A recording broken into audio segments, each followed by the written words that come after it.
Assalamualaikum warahmatullahi wabarakatuh. Selamat pagi, siang, sore, atau malam semuanya. Semangat pagi, salam sejahtera, Om Swastiastu, Namo Buddhaya, salam kebajikan.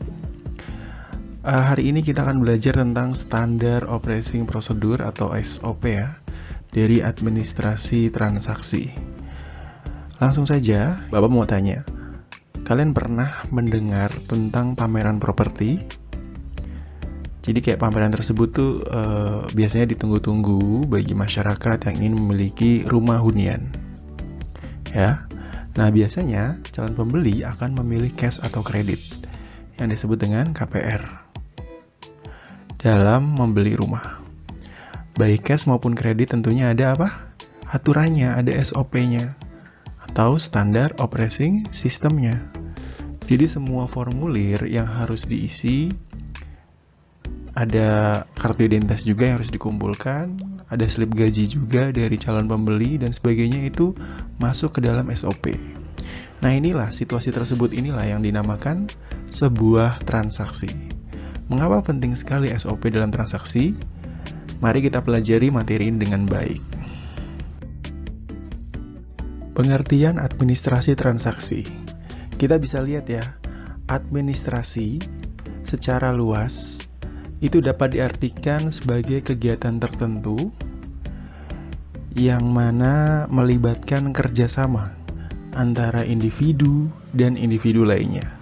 Dalam apa? Mencapai suatu kesepakatan dengan tujuan tertentu. Ini secara umum ya administrasi.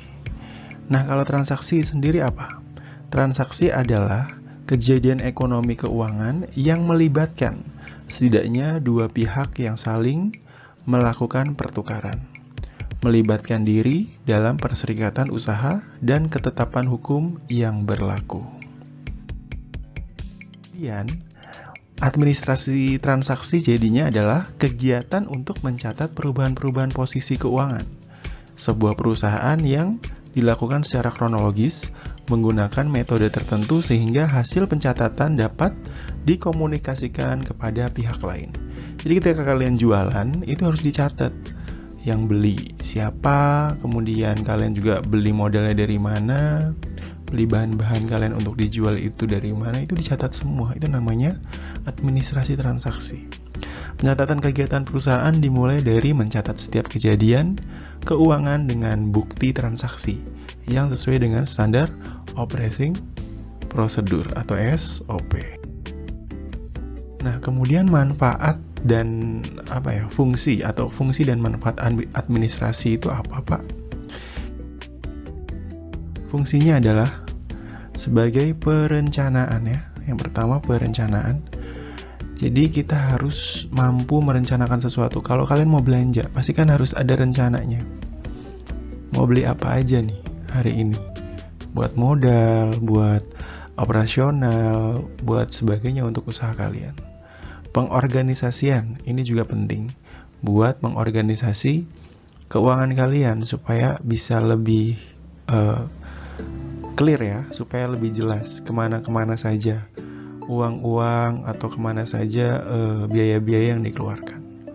Koordinasi, ini juga antar tim. Ketika kalian usaha, pasti kalian akan punya tim, punya karyawan, punya orang-orang yang bekerja dalam perusahaan kalian. Ini juga penting untuk koordinasi, karena tanpa adanya administrasi transaksi, koordinasi akan terhambat. Kemudian ada pelaporan. Ketika staf keuangan nih, misalnya kalian punya perusahaan terus punya staf keuangan, mereka melaporkannya apa kalau nggak ada administrasi transaksinya, nggak ada bukti pencatatannya gitu. Penganggaran yang kelima. Jadi ketika kalian mau berusaha, ketika kalian mau mendirikan usaha, pasti ada anggarannya, atau mungkin bikin event atau apa gitu. Ini juga penting. Terus ada staffing atau HRD.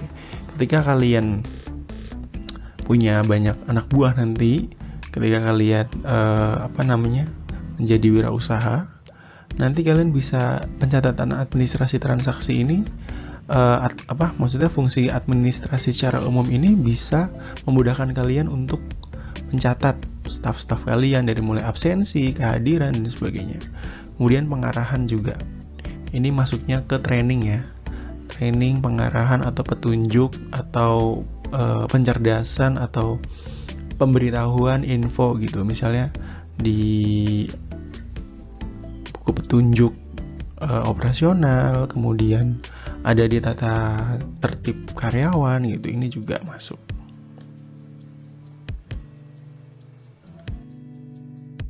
Oke, kita masuk ke fungsi administrasi transaksi. Kalau tadi fungsi administrasi secara umum, ini fungsi dari administrasi transaksi. Apa aja? Yaitu ada 3. Pertama, mencatat alat kelengkapan. Ya, alat perlengkapan, organisasi, dan kegiatan lainnya dalam buku administrasi. Untuk mencatat nih, apa saja yang diperlukan, kemudian perlengkapan apa saja yang dibutuhkan, dan kegiatan apa yang dilakukan dalam buku administrasi. Kemudian memelihara buku administrasi. Artinya adalah ketika kalian punya yang namanya catatan administrasi transaksi, setidaknya nanti buku ini akan bisa terpelihara dengan baik dengan kalian menerapkan administrasi transaksi. Kemudian menyediakan, melengkapi, dan mengelola buku administrasi. Ini juga termasuk ke dalam mengerjakan buku administrasi sesuai dengan ketentuan. Ketika kalian berusaha, administrasi transaksi ini sangat penting supaya nanti kalian bisa punya panduan di mana usaha kalian bisa ada pencatatan secara jelas dan secara lengkap. Selanjutnya ada manfaat administrasi transaksi. Kalau tadi fungsi, sekarang manfaatnya apa?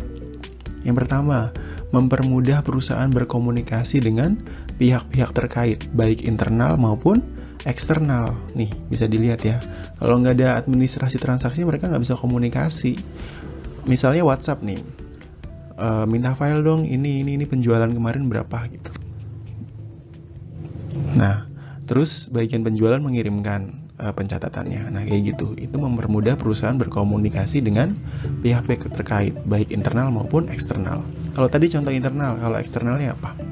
Misalnya dengan penjual, misalnya penjual dengan pembeli gitu. Misalnya dengan klien, misalnya dengan investor gitu. Itu juga bisa. Memperkecil resiko kehilangan barang. Ketika kita usaha kan kita punya banyak barang. Ketika tidak ada administrasi transaksinya, maka resiko kehilangan barangnya tuh besar. Jadi ini manfaatnya memperkecil resiko kehilangan barang. Kemudian yang ketiga, memudahkan pelayanan kepada konsumen. Ketika kita punya administrasi transaksi yang jelas, maka pelayanan ke konsumen juga akan mudah. Terus pemilik usaha dapat dengan mudah melihat perkembangan bisnisnya. Karena dengan mencatat administrasi transaksinya, kita bisa lihat nih sebagai pemilik perusahaan, oh sudah sampai mana grafiknya, penjualan hari ini atau penjualan bulan ini naik atau turun dari penjualan bulan sebelumnya. Unsur-unsur administrasi transaksi. Jadi di sini unsur-unsur administrasi transaksi terdiri dari 6 ya. Yang pertama adalah manusia atau man. Manusia atau man di sini maksudnya adalah kualitas sumber daya manusia ya, SDM-nya. SDM-nya pembagian tugas, kemudian ada menempatkan sumber daya sesuai dengan keahliannya. Itu juga termasuk ke dalam unsur administrasi transaksi bagian di manusia. Kemudian uang. Uang merupakan komponen penting ya, komponen penting dalam operasional usaha, termasuk kegiatan administrasi usaha juga gitu. Jadi indikator keuntungan atau laba dapat diukur dari jumlah uang yang dihasilkan, diukur dari jumlah laba yang dihasilkan dari uang yang diinvestasikan. Kemudian ada material yang ketiga. Harta kekayaan atau material di sini maksudnya adalah semua harta kekayaan perusahaan yang digunakan untuk memperlancar kegiatan perusahaan agar berjalan efektif dan efisien sesuai dengan tujuan dari perusahaan itu. Terus kemudian ada mesin. Ketika sebuah perusahaan berjalan, maka harus ada mesinnya. Mesin apa sih? Mesin merupakan salah satu harta kekayaan perusahaan nih, yang digunakan untuk kelancaran kegiatan administrasi. Misalnya mesin kasir, mesin cetak, mesin pemotong baja kalau di pabrik gitu. Mesin produksi itu juga termasuk. Metode yang kelima, yaitu cara yang akan dilakukan dengan mengedepankan efisiensi dalam merealisasikan perencanaan yang telah ditetapkan. Sehingga nantinya tujuan perusahaan itu dapat tercapai dengan baik.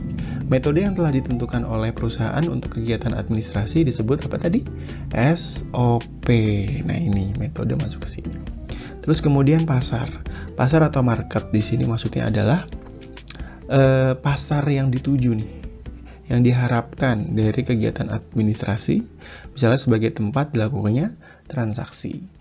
Jadi misalnya kalau sekarang online kan di marketplace, kemudian di e-commerce gitu, bahkan di media sosial seperti Facebook, Instagram, Twitter, atau mungkin di WhatsApp status, itu juga termasuk ke dalam pasar online. Transaksi bisnis.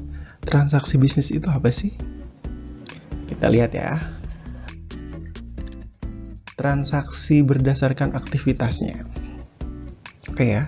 Jadi tadi transaksi bisnis adalah kegiatan perusahaan atau individu yang bersifat finansial dan diproses melalui pencatatan transaksi. Jadi sehingga mengakibatkan perubahan pada harta, utang, dan modal yang berkaitan dengan pihak lain. Nah, terus transaksi berdasarkan aktivitasnya. Ini ya, transaksi pengeluaran uang, transaksi penerimaan uang, pembelian barang dagang, pembelian kredit, pembelian tunai, penjualan kredit, terus penjualan tunai, dan lain-lain itu termasuk transaksi berdasarkan aktivitasnya. Transaksi berdasarkan aktivitasnya. Ini tadi transaksi berdasarkan apa yo?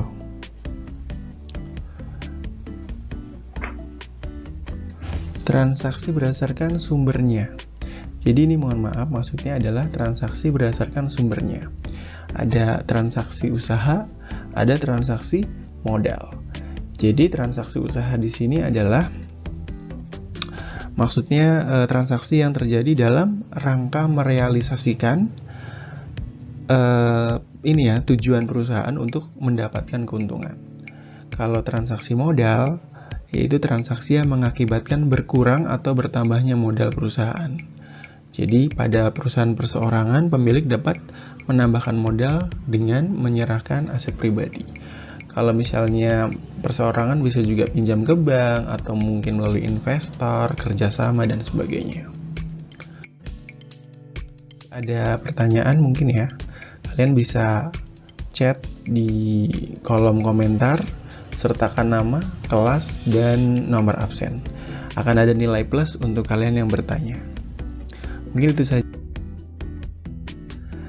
Sampai bertemu lagi, mudah-mudahan kita segera bertemu di kelas nyata ya, bukan di kelas maya seperti ini.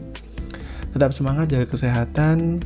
Kurang lebihnya mohon maaf. Wassalamualaikum warahmatullahi wabarakatuh.